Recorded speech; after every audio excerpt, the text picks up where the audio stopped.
I welcome you all with love. My name is Dr. Gabriel Cousens. I've written 13 books on spiritual nutrition and nutrition for all aspects of our life. And I'm starting a new program in my Tree of Life community. And that's called Spiritual Nutrition. I already have a program called Alive and Liberated with Dr. Gabriel. And I'm inviting you also to this new program, Spiritual Nutrition. You can find it at treeoflife.mn.co. treeoflife.mn.co.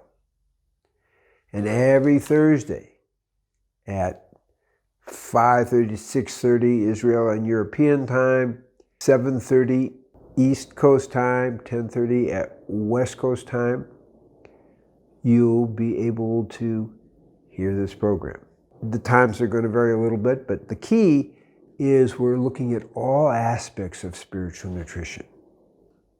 And what I mean by all aspects, we're looking at the physical aspect, we're looking at the aspect of really helping yourself become overall healthy, to resist bacterial infections and viral infections and chronic diseases.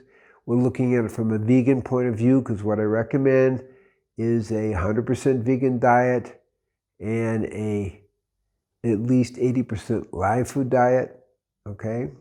This diet is what I've seen works overall best, but we have to individualize it. We'll talk about individualizing it.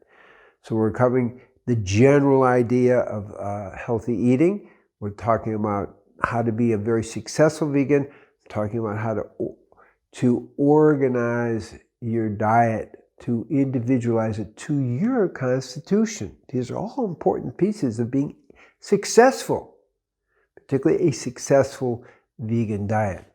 And the final piece of that, which will be woven into all this, is the spiritual aspect. We often separate food from the rest of our life, but truly what we eat affects our consciousness. We can talk about ahimsa, do no harm, which is part of it.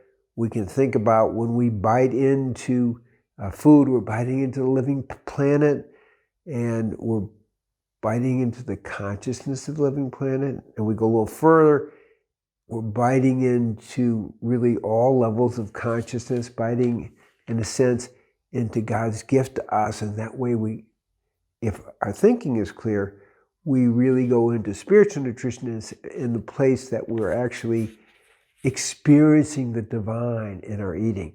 So eating becomes a sacred act of communing with the divine. So that gives us kind of an overview of it. Now, we are indeed feeding our souls. When we understand that as we eat, and we're conscious enough to understand we're biting into God, so to speak, this is a way of feeding our souls. And I also have to say, this is not exactly a new idea. We have in Genesis 1:29, talks about a vegan diet. Buddha actually, in the original teachings, talked about it's a vegan diet, I'm paraphrasing, is a kind of a great act of compassion, because you're not doing harm, you're not killing. And in most of the traditions, not all, a vegan diet is a key as part of spiritual life. One particular thing that I've added to that discussion is it also supports the awakening and the unfolding of the Kundalini energy, which is the spiritual energy within us that helps us awaken and expand our consciousness. And so the theme, as we talk about it, is eating to become a superconductor of the divine. And I'm inviting you to learn what this is about, not only intellectually, but actually experientially.